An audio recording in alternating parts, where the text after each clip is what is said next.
Você conhece a onça-pintada, o bicho que anda em silêncio pelo Pantanal, some no capim e aparece só quando já é tarde demais para a presa. Agora segura essa. Existe um primo dela do outro lado do mundo que é quase o dobro do tamanho. E hoje eu quero te apresentar esse primo de um jeito que você provavelmente nunca viu. Imagina a cena. Uma floresta fechada, o sol acabando de nascer. Um cervo abaixa a cabeça para pastar, as orelhas se mexendo, captando cada barulhinho. E a 20 metros dali, coladinho no chão, tem 300 quilos de músculo e paciência. Uma sombra listrada que o cervo não enxerga. O tigre tensiona o corpo, empurra o chão com as patas traseiras e dispara para frente. E erra. O cervo escapa.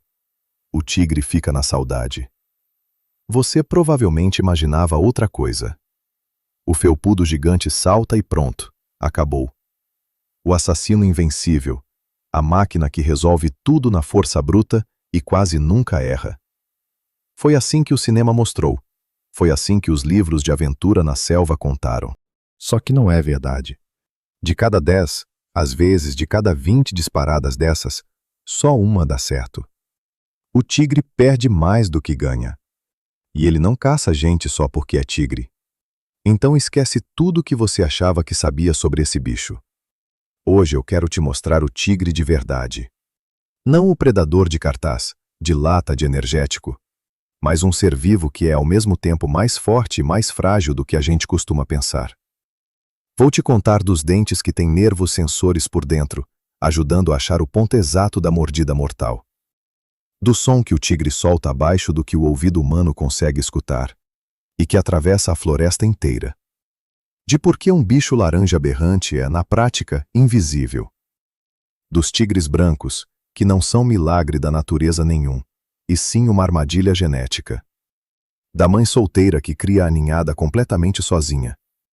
E de como, em um único século, essa espécie perdeu mais de 90% da terra que era dela. E lá pela metade, eu vou te contar um fato que vai mudar o jeito como você enxerga a cor laranja para sempre. Confesso, quando fui atrás disso, tive que reler as fontes várias vezes, porque não entrava na minha cabeça. Então fica até o fim, esse detalhe vale a espera. Bora lá. Primeiro, os tamanhos, porque aqui já começa mais complicado do que parece. O maior dos tigres atuais é o amurense, também chamado de siberiano. Um macho selvagem médio, hoje, pesa uns 176 quilos. Alguns indivíduos chegam a mais ou menos 220.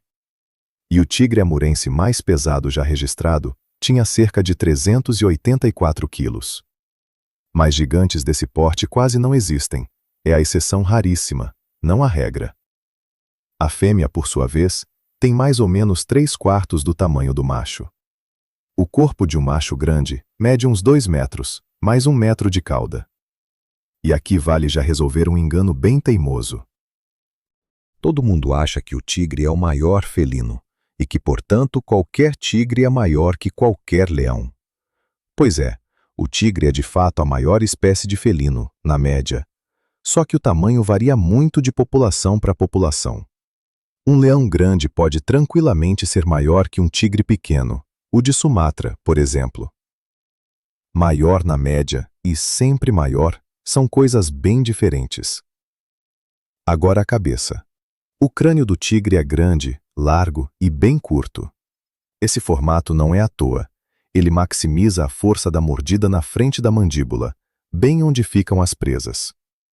No macho grande, o crânio pode passar de 30 centímetros de comprimento. Os arcos do rosto são bem afastados para dar onde prender os enormes músculos da mastigação. E nos machos adultos existe uma crista óssea correndo por cima do crânio, onde os músculos se prendem ainda mais. Com toda essa força, a coluna continua flexível, e é por isso que o bicho salta e gira no lugar num átimo. Mas o principal, claro, são os dentes. Um tigre adulto tem 30. As presas são as mais longas entre todos os felinos vivos, normalmente de 6,5 a 7,5 centímetros, e em indivíduos excepcionais chegam perto de 10. E aqui vem o detalhe em que eu mesmo travei. Dentro das presas, tem uma porção de nervos sensíveis à pressão. O tigre literalmente sente, pela ponta das presas, onde exatamente os dentes estão entrando. E é assim que ele encontra o ponto da mordida mortal. Não é metáfora, não é imagem bonita. Os dentes dele funcionam como sensores. Mais atrás, na mandíbula, ficam os dentes carniceiros, os carnaciais. É o último pré-molar de cima e o primeiro molar de baixo. Eles trabalham feito tesoura, cortam a carne e trituram o osso. E a força da mordida na ponta da presa é estimada em cerca de 1000 libras por polegada quadrada. Num estudo, o esforço da mordida com as presas ficou em torno de 1500 newtons. E isso saiu até acima do que dava para esperar mesmo para um bicho desse tamanho. Aí dá vontade de dizer, tá vendo? A mordida mais forte do mundo? Mas não, é mais um engano. A mordida do tigre é fortíssima para um felino, mas entre todos os predadores, ela não é recorde. Em pura força de fechamento da mandíbula, ele perde, por exemplo, para o urso pardo. A força do tigre não está no recorde absoluto de pressão. Está na combinação de discrição, presas longas e uma mordida certeira, calculada, no lugar exato. Força bruta aqui não é o principal. Aliás, se for falar da principal arma do tigre, ela nem são os dentes. É como ele enxerga e escuta. Imagina você tentando chegar de fininho numa presa quase no escuro total. O ser humano aqui fica indefeso. O tigre não. Na caçada, ele se apoia antes de tudo na visão e na audição, e não no faro, como muita gente imagina. E a visão noturna dele é mais ou menos 6 vezes mais aguçada que a nossa. Na retina do tigre, tem mais bastonetes do que cones, e os bastonetes são justamente as células responsáveis pela visão com pouca luz. De dia, por sinal, o tigre enxerga mais ou menos como a gente. A vantagem dele é o entardecer e a noite. No escuro, as pupilas se abrem e deixam entrar mais luz. Só que isso tem um lado ruim. Fica mais difícil focar em objetos de perto. Os olhos ficam na frente do rosto, a visão é binocular, e isso ajuda o bicho a medir com precisão a distância até a vítima. Quando você tem um único bote, e ele funciona uma vez a cada 10, saber calcular direitinho a distância é questão de barriga cheia. E agora a audição. É um dos sentidos mais afiados do tigre. Os felinos, no geral, captam sons agudos bem melhor que a gente, chegando a dezenas de kHz. Mas olha que coisa estranha. O tigre consegue não só ouvir, como também emitir infrassom, sons abaixo de 20 Hz. Isso é mais grave do que o ouvido humano dá conta de captar. A gente não escuta esse som, mas consegue sentir no corpo, como uma pressão. E, por fim, os bigodes. As vibriças do focinho são sensores de tato. O tigre tateia com elas o lugar da mordida e se orienta no escuro. E os bigodes não ficam só no focinho. Tem os das sobrancelhas, os das bochechas e tem até os do punho, bem atrás das patas dianteiras. O bicho, digamos assim, apalpa o mundo de vários lados ao mesmo tempo. E agora aquilo porque valia a pena chegar até aqui. O tal fato sobre a cor laranja. Presta atenção. O tigre é alaranjado forte, quase abóbora, com listras pretas. Pra gente, ser humano, contra o verde da floresta, ele se vê a léguas de distância. E a primeira ideia é óbvia. Mas que camuflagem é essa? É o contrário, ele se destaca na hora. Eu também pensava assim. Aí comecei a ler e entendi que a gente está olhando para isso com os olhos completamente errados. Acontece que o tigre não está se escondendo de nós. Ele está se escondendo da presa dele. E as principais vítimas dele, os cervos e outros herbívoros de casco, enxergam o mundo de um jeito diferente. Eles têm visão dicromática. Simplificando, só distinguem o espectro azul e o verde, enquanto o vermelho e o laranja se fundem para eles. E aí, para os olhos do cervo, um tigre laranja não é uma mancha berrante. É um troço esverdeado e acinzentado que se dissolve na folhagem e no capim. Para a presa dele, o tigre é mesmo invisível. Aí vem a pergunta lógica. Por que então a evolução não deixou o tigre logo verde? Seria a camuflagem perfeita. E a resposta é quase ofensiva de tão simples. Os mamíferos simplesmente não têm os ingredientes para fazer pigmento verde. A evolução trabalha com o que tem à mão. Verde não havia na paleta, havia o laranja, e para os olhos do cervo isso já bastou. A gente julga a camuflagem do tigre pela nossa visão de 3 cores, e por isso erra o tempo todo. Já que o assunto é a pelagem, mais um par de coisas que quebram o que a gente acha que sabe. O desenho das listras de cada tigre é único, feito à impressão digital de uma pessoa. Não existem 2 iguais. E essas listras não estão só no pelo. Estão também na pele. Se você raspar o tigre, o padrão listrado continua ali. O pigmento vai mais fundo do que o pelo, e pouca gente sabe disso. E tem uma história à parte, que são os tigres brancos. Aqui os enganos vêm em cacho. Acham que o tigre branco é ou uma espécie separada, ou albino, ou algum milagre nobre da natureza. Nem uma coisa, nem outra, nem a terceira. O tigre branco é só uma variação de cor do tigre de Bengala.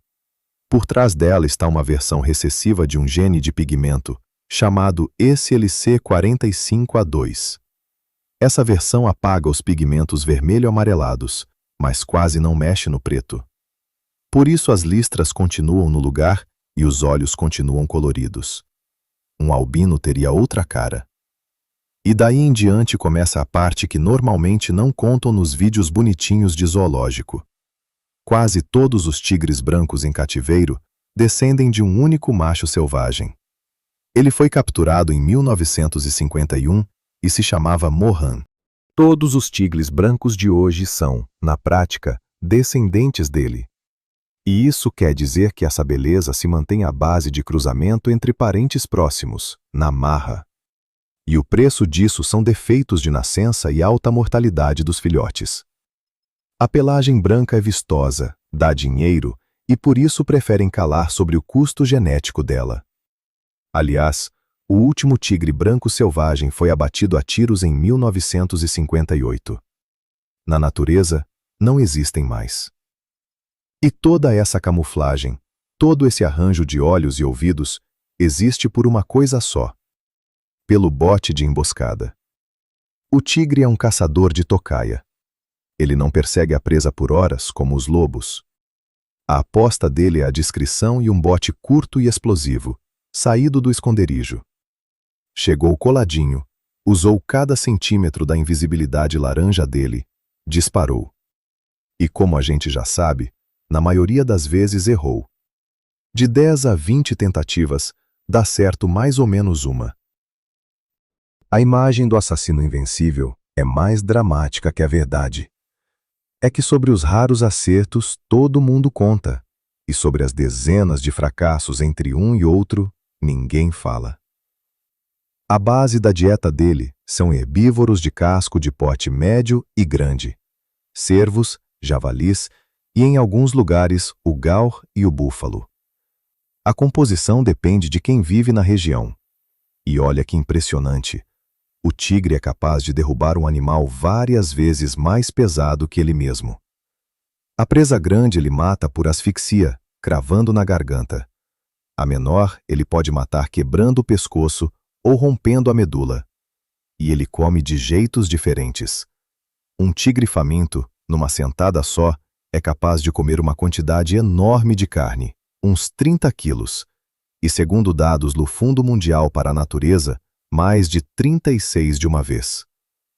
Mas isso é a gula. Na média, um tigre selvagem consome uns 8 a 10 quilos de carne por dia. Segundo o rastreamento por GPS, os tigres amurenses abatem uma presa em média a cada 6 dias e meio, mais no verão, menos no inverno. Ao longo de um ano, o tigre amurense precisa de uns 50 a 70 herbívoros de casco para se manter saudável.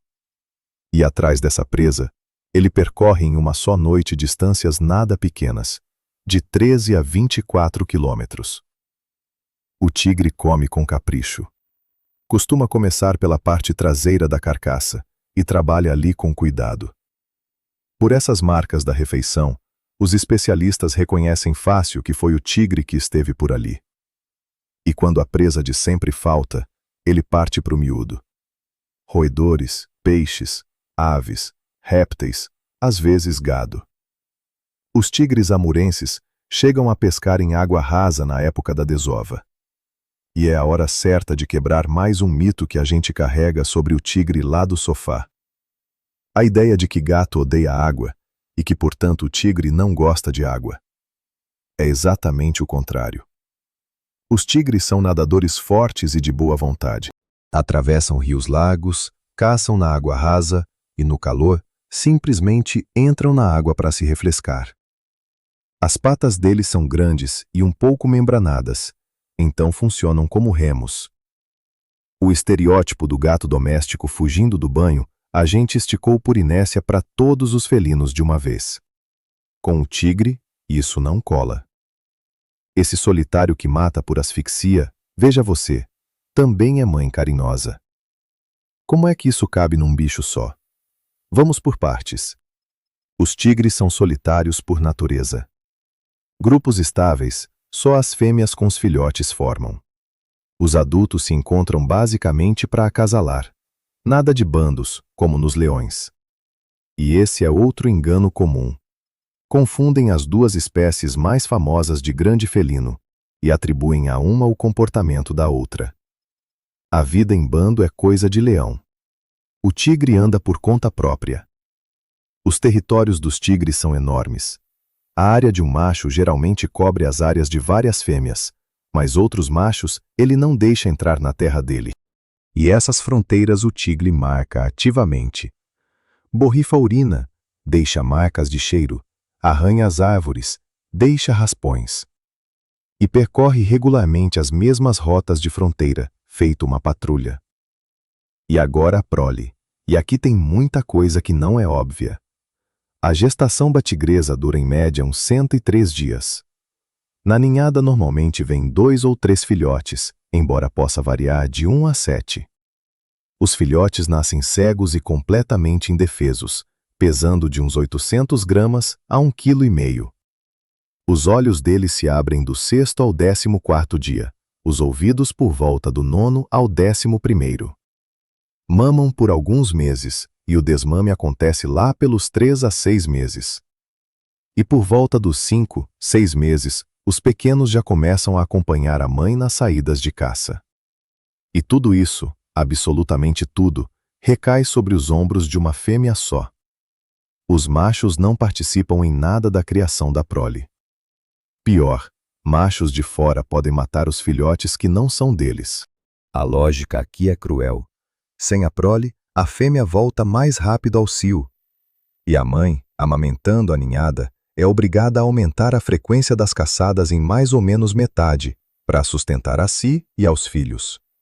Imagina, você já erra em 9 botes de cada 10, e agora precisa bater 1,5 vezes a mais. E apesar de todo o esforço da mãe, a mortalidade dos filhotes é enorme. Menos da metade dos filhotes chega à idade adulta. Os jovens são especialmente vulneráveis quando se dispersam à procura do próprio território e podem ser mortos por machos adultos em terra alheia. Os que sobrevivem ficam com a mãe de 1 ano e meio a 2 ou 3 anos, até aprenderem a caçar sozinhos. As fêmeas ficam adultas por volta dos 3, 4 anos, os machos aos 4, 5. E uma tigresa bem-sucedida traz uma ninhada nova a cada 2 ou 3 anos. Na natureza, os tigres costumam viver 8 a 10 anos, embora alguns indivíduos cheguem aos 20 e tantos. Em cativeiro, é mais, tipicamente 16 a 18 anos, e o recorde é de uns 26. E aqui vem a parte amarga. A maioria dos tigres adultos na natureza não morre nem de velhice, nem por ferimentos da presa. Morre por causa do ser humano. E chegamos ao único inimigo contra o qual toda essa força não vale nada. Houve um tempo em que o tigre era dono de quase toda a Ásia do Sul, do Leste e do Centro. Hoje, tigres selvagens restaram em só 10 países: Bangladesh, Butão, Índia, Indonésia, China, Malásia, Mianmar, Nepal, Rússia e Tailândia. Nos últimos 100 anos, essa espécie perdeu mais de 90% da área que ocupava historicamente.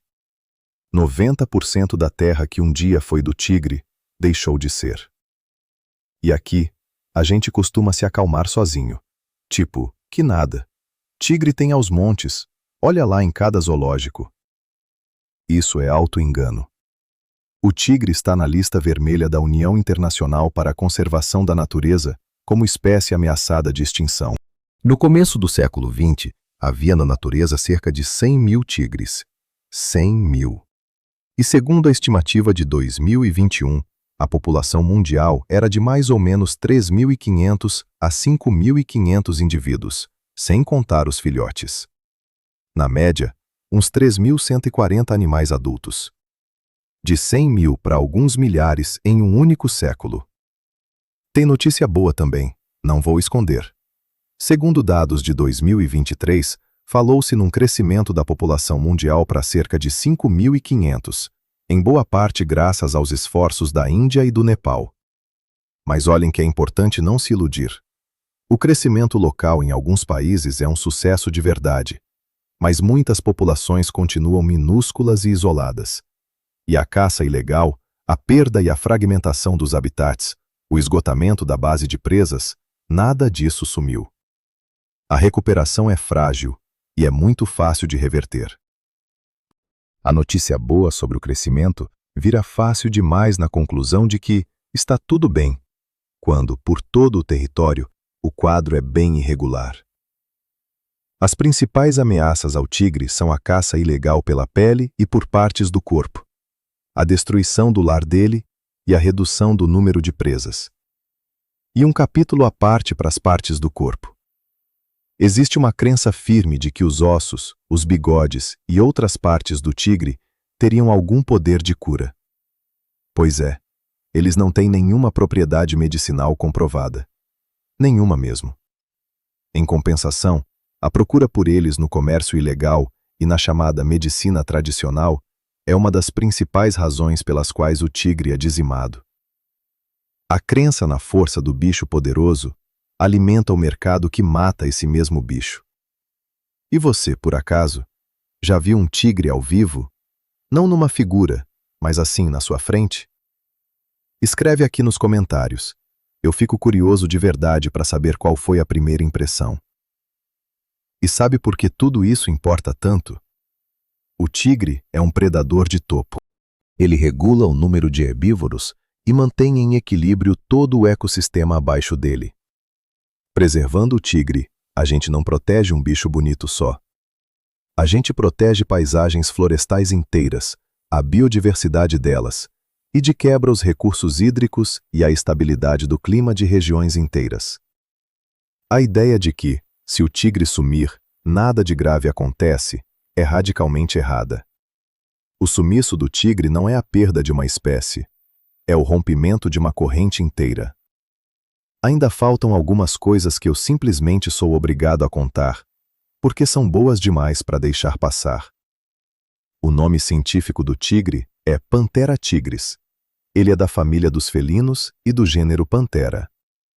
E o parente mais próximo dele não é o leão, como dá para imaginar, e sim o leopardo das neves, o Irbis. As linhagens dele se separaram das outras panteras há cerca de 2.900.000 anos. Curioso que, pelo DNA mitocondrial, o último ancestral comum de todos os tigres atuais viveu relativamente pouco tempo atrás, com idade estimada em 72 a 108.000 anos. Para o gênero das panteras, isso é muito jovem. Sobre as subespécies também vale falar, porque aqui aquele esqueminha antigo de escola confunde todo mundo. Antes se distinguiam 8 subespécies de tigre, e 3 delas já estão extintas: a do Cáspio, a de Java e a de Bali. Mas, desde 2017, a União Internacional para a Conservação da Natureza reconhece oficialmente só 2 subespécies, a continental e a de sonda, a insular. Ao mesmo tempo, a genética distingue 6 linhagens: a de Bengala, a amurense, a do sul da China, a da Indochina, a Malaia e a de Sumatra. A taxonomia está justamente sendo revista pelos especialistas agora. Então, as tais 9 subespécies dos manuais antigos são um esquema discutível e já ultrapassado, que há décadas circula por livros didáticos e sites de zoológico. O tigre de Bengala é a linhagem mais numerosa. Sua população selvagem é estimada em cerca de 2.500 cabeças. Já o do sul da China é considerado funcionalmente extinto na natureza. Faz muitos anos que ninguém o encontra no ambiente natural. O tigre de Sumatra é o menor dos atuais. E essa compactação joga a favor dele. É mais fácil se enfiar pela selva fechada, e as listras bem juntinhas reforçam a camuflagem. O tigre amurense vive principalmente na cordilheira Sikhote-Alin e no Primorye, no extremo oriente russo, com pequenos focos na China. E o corpo dele se ajusta ao ambiente de um jeito impressionante. No extremo oriente, ele tem uma pelagem de inverno densa e comprida, enquanto os primos tropicais têm pelo curto. Uma única espécie que vive tanto na taiga coberta de neve quanto nos manguezais. E mais um par de miudezas para fechar. Em cada pata dianteira, o tigre tem 5 dedos, nas traseiras 4, e as garras são retráteis, como as do gato doméstico. Os filhotes nascem sem dente nenhum. Os dentes de leite rompem na primeira ou segunda semana, e os permanentes começam a crescer por volta dos 6 meses. E a tigresa, defendendo os filhotes, ruge de um jeito especialmente alto e furioso. Nesse momento, ela é mais perigosa e mais decidida que qualquer macho. E agora vamos voltar para onde a gente começou. Para aquele tigre na floresta ao amanhecer, que disparou da tocaia e errou. A gente se acostumou a ver nele uma máquina invencível de matar. Mas, na verdade, o que está diante da gente é um bicho que perde em 9 botes de cada 10. Que se esconde não pela própria força, mas pela visão alheia. Que carrega os filhotes sozinho e perde mais da metade deles. Que em 100 anos ficou sem 90% da sua terra e se segura em alguns poucos milhares de indivíduos onde um dia foram centenas de milhares. O tigre não é um monstro de livro de aventura. É um predador certeiro, paciente e surpreendentemente frágil. E ele funciona como um indicador. Enquanto houver tigre na floresta, é sinal de que nessa floresta tem cervo, tem água limpa, tem um sistema saudável e funcionando. Some o tigre, e é o aviso de que está ruindo tudo o que está abaixo dele. É por isso que importa tanto distinguir o tigre de verdade do tigre inventado. A imagem do devorador de gente invencível justifica o medo e a vingança. A fartura inventada adormece a preocupação com uma espécie que está desaparecendo. A crença nos ossos curadores alimenta diretamente os caçadores ilegais. E o romantismo dos tigres brancos sustenta a indústria da endogamia. O conhecimento certo trabalha na direção contrária. Ele ajuda a não ter medo onde não é preciso e a se preocupar onde já passou da hora. Se este vídeo te fez enxergar o tigre de outro jeito, deixa o like. Assim, mais gente que também precisa saber disso vai ver. Se inscreve, se você quiser continuar entendendo os animais sem mitos e sem contos de fada. E da próxima vez, a gente vai encarar um bicho que dá ainda mais medo que o tigre. E quase tudo que contam sobre ele vai acabar sendo mentira. Até mais!